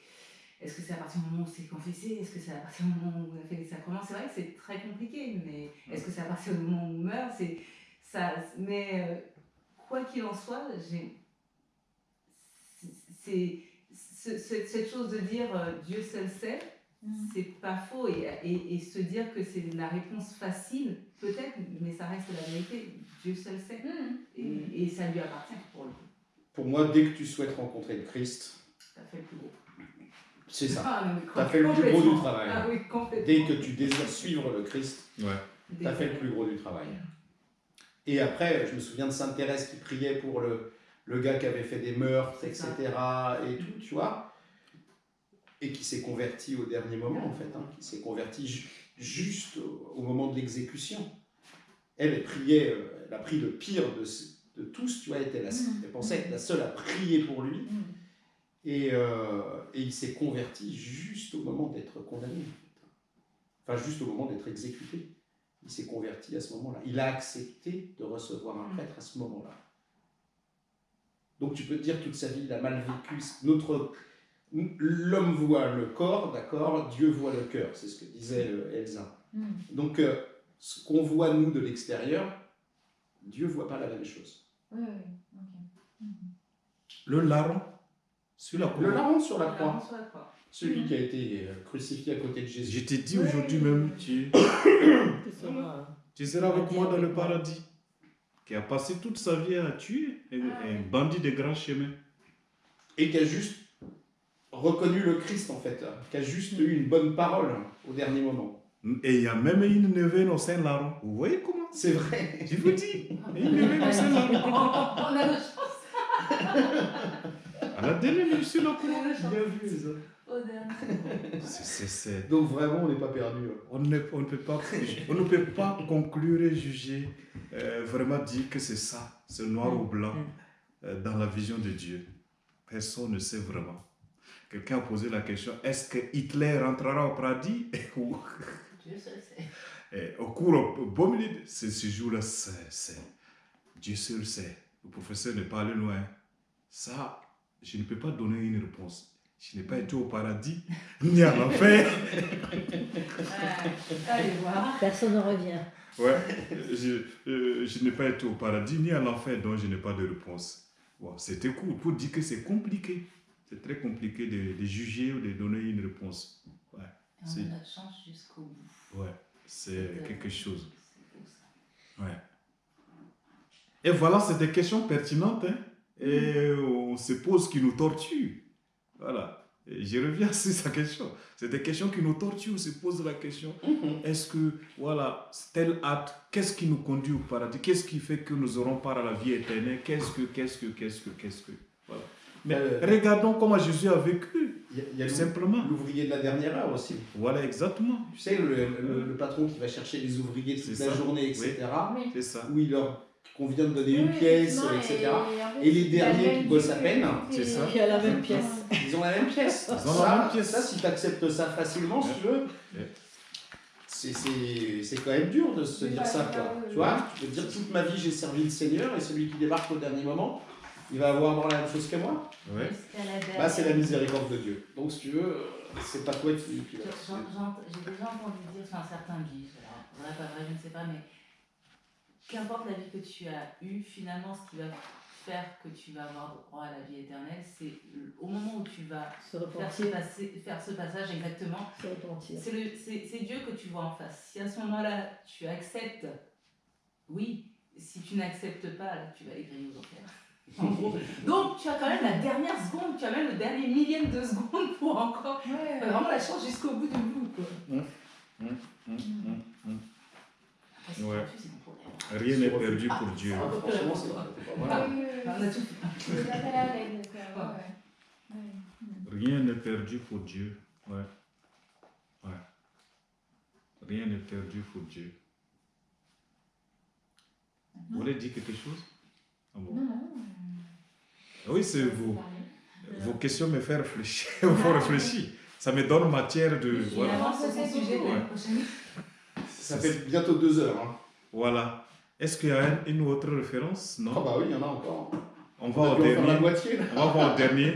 Non, plus que Le dernier. la moitié. Vas-y, Marc, Il y a tu les étais sur Marc. 36. Tu l'as, Marc 36, là, sur ta page. Vous avez Ne pas change dit- pas de page, c'est déjà dans la On bonne. n'avait pas dit, Marc. Mais si, On n'avait pas noté. Marc 4, 36, Marc. dessus. À 4 ou 14? Marc 14. 14, 36. 14. Lis ma ligne. Attends. C'est là où il dit, et il disait, Abba, Oui. Oui. Père, tout est possible. Éloigne de moi cette coupe. Pourtant, pas ce que je veux, mais ce que tu veux. Il vient, et je les trouve en train de dormir. Et il dit à Pierre, Simon, tu dors? Tu n'as pas eu la force de veiller 1 heure? Mais là, c'est plus de 36, là, je pense. Ouais, c'est loin, plus loin. Je suis à 38. Mais je peux pas quand même dire, veiller et prier pour ne pas entrer en tentation. L'esprit est ardent, mais la chair est faible. Ça revient au Mhm. péché. L'esprit est ardent, mais la chair est faible. Ouais. Mhm. Mhm. Et voilà. On peut faire un saut à une autre référence. À une autre référence. On avait Jérémie après, je crois. Jérémie, oui. Jérémie, j'avais dit qu'on laissait ça. Jérémie, on avait dit 31. On avait Timothée. Ouais, Timothée plutôt. Allons-y à Timothée. Timothée 2, 5, 7. Hein. Oui, oui, oui. Allez-y à Timothée. Ouais, c'est ça. Timothée 2, 5, 7. Mhm. Tu peux noter Allez-y à Timothée. Timothée. Oui. Allez-y à Timothée, c'est mieux. Tu peux noter la page. 1 Timothée 2, 5, 7. Ah, je sais pas où il est. Timothée, vers la fin. Vers la fin. Alors, Comme on n'a pas la même pagination. 5, 7. 2, 5, 7. Alors, car Dieu est unique. Unique aussi le médiateur entre Dieu et les hommes, le Christ Jésus, homme lui-même, qui s'est livré en rançon pour tous. Quel est le témoignage rendu au temps marqué? Mhm. Vous pouvez relire ça? Au temps marqué. Oui, oui. C'est... Et dont j'ai été établi, moi, héros et apôtre, je dis vrai, je ne mens pas, docteur des païens dans la foi et la vérité. Ainsi, donc, je veux que les hommes prient en tout lieu, élevant vers le ciel des mains pieuses, sans colère ni dispute. Que les femmes de même aient une tenue comme ça. Non, c'est bon. Après, Je c'est- disais de reprendre le début, quoi. Ah, de reprendre le début, excusez-moi. 1 Timothée, c'est... Quelle référence? Redites-moi. 1 Timothée 2 1 et 5 à 7. Ok. Car Dieu est unique. Unique aussi le médiateur entre Dieu et les hommes, le Christ Jésus, homme lui-même, qui s'est livré en rançon pour tous. Quel est le témoignage rendu au temps marqué, et d'où j'ai été établi, moi, héros et apôtre, je dis vrai, je ne mens pas, docteur des païens, dans la foi et la vérité. C'est plus que le 2, ça. Bah non, ça c'est ça. C'est que le 2, ça? Oui. Ouais, ouais. 2, 5, D'accord, 7. 2, 5, 7. Oui. D'accord.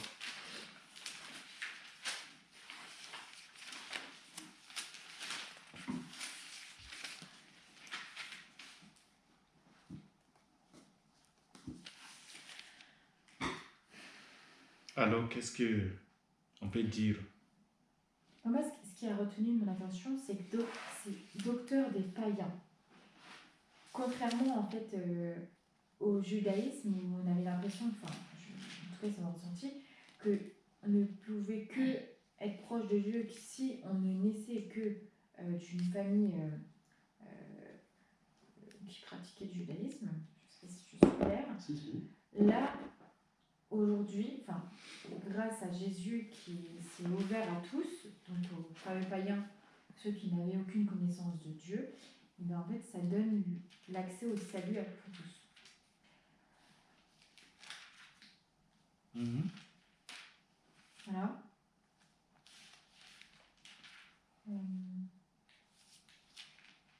Après, c'est l'annonce d'un seul Dieu unique qui s'est fait homme et qui s'est sacrifié pour nous, pour la rémission de nos péchés, même pour les païens. Et je sais pas pourquoi, en titre, il y a écrit la prière liturgique. Comment? Il y a un titre pour chaque chapitre et c'est écrit la prière liturgique. Mettez donc Parce bien qu'il dans... est écrit, je recommande avant tout qu'on fasse des demandes, des prières, des supplications. Exactement. C'est ça. Ok, C'est ça. d'accord, ok. Oui, oui. Mhm. Je Des recommande actions de avant grâce, tout, voilà. etc. Et, oui, et ce sera. C'est une recommandation à la prière. Il décrit voilà, ce qui consiste la prière liturgique, quoi, en quelque sorte. Je peux lire la version de... Oui, oui. Le 5-7 surtout parce que je trouve que c'est plus clair dans ma version. Mhm. Car il n'y a qu'un seul Dieu, Mhm. ni qu'un médiateur entre Dieu et les hommes, Jésus-Christ homme, Mhm. qui s'est livré lui-même pour la rédemption de tous, rendant ainsi témoignage à la vérité au temps qui avait été marqué. C'est pour cela que j'ai été établi prédicateur et apôtre. Je dis la vérité et je ne mens point. J'ai été établi, dis-je, le docteur des nations dans la foi et dans la vérité. Voilà. Ça approche un peu plus de C'est la- mieux que païen, je trouve. Oui, Docteur des nations. docteur des nations. Docteur des nations. C'est parce C'est que ça. c'est vraiment C'est la même version que j'ai. diffusé. Alors, si j'ai proposé, j'ai dit d'aller à cette référence, je pense que c'est pour prendre fin de l'autre et tirer une conclusion. Ouais, il n'y a qu'un seul. C'est bien dit, hein? Jésus-Christ, dans la tradition chrétienne, c'est ce que ça veut dire. Il n'y a qu'un seul Dieu et un seul médiateur, Jésus-Christ. Il n'y a pas plusieurs médiateurs. C'est clair vraiment dans notre tête qu'il n'y a pas. S'il vous plaît, ne dites pas demain à quelque part que le frère Augustin a dit qu'il y a 5 médiateurs. On a le témoignage. Voilà, donc c'est vraiment clair. Vous voyez donc que c'est clair. C'est très clair ce que Un Paul Dieu, dit. un médiateur. Voilà, un Dieu, un médiateur.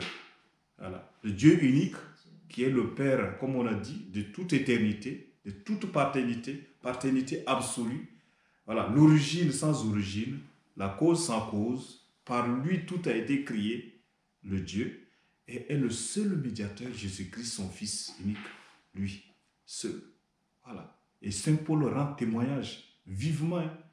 Vraiment, Paul, vous voyez comment c'est tellement, je veux dire, les choses de Dieu sont tellement merveilleuses.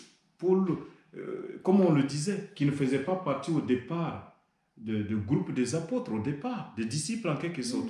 C'est lui qui devient l'ambassadeur de la bonne nouvelle jusqu'à l'extrémité de la terre. Et qui est mort même à la manière du Christ aussi. Voilà. Qui est mort, qui va mourir. Voilà. Lui qui persécutait, c'est lui. Qui accepte. Vous pouvez comprendre cela? Qui persécutait les chrétiens, il va accepter désormais de mourir pour le Christ. Ah, Dieu, vraiment. Dieu qui nous détourne de nos chemins. Voilà, c'est carrément demi-tour, quoi. Vraiment, il nous détourne de nos chemins. Retourne. Ouais. C'est ça la vraie conversion aussi. Ouais. Ça la vraie conversion aussi. Et nous sommes appelés à cela.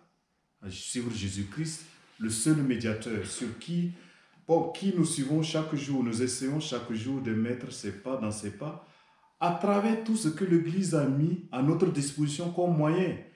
Voilà un moyen, cette séance de caté, de réflexion, de partage, de recherche et de tâtonnement de réponse. C'est ainsi que nous voulons le suivre. Et en lisant sa parole, je vois que vous lisez la parole de Dieu parce que chacun a à sa disposition une Bible. Voilà. Et c'est de cette manière.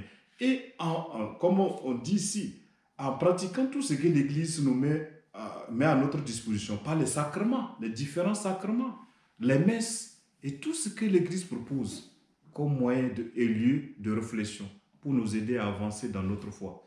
Tout cela résume en ce Jésus-là qui est le médiateur, le pont entre Dieu et les hommes. C'est lui, le grand prêtre, comme l'Épître aux Hébreux nous disait aujourd'hui. C'est lui le seul grand prêtre. Selon le roi Melchisédek, Jésus est le seul grand prêtre. Et tous ceux qui sont prêtres s'alignent vraiment, participent à ce grand sacerdoce qui est le Christ. Participent à ce grand sacerdoce qui est le Christ. Donc voilà, chers amis, chers amis, j'aime dire ça, hein. Je ne sais pas si c'est le mot qui convient. Jésus a dit, je vous appelle plus invités, mais je vous appelle mes amis. Donc voilà ce que je pourrais... vous avez beaucoup contribué en lisant les textes et en intervenant par les questions, des réponses. Ça a été vraiment, pour moi, très très riche. C'est moi-même qui a beaucoup bénéficié, jusqu'à ce que j'ai découvert qu'il y a beaucoup qui partagent les mêmes soucis de mon thème de mémoire. Et donc, je vous dis vraiment un grand merci. Moi, en tout cas, j'ai aimé. Je ne sais pas si vous avez bénéficié, mais moi, j'ai bénéficié. Moi, je suis heureux d'être venu pour les 2 séances-là. En tout cas, j'ai vraiment bénéficié. Et puis, je loue cette initiative. Je loue vraiment cette initiative, que ce ne soit pas des catéchumènes seulement, C'est un groupe diversifié, des gens baptisés, confirmés, mais aussi des gens qui cheminent vers le baptême. C'est magnifique. En tout cas, continuez. Dieu vous aime. Mais moi aussi.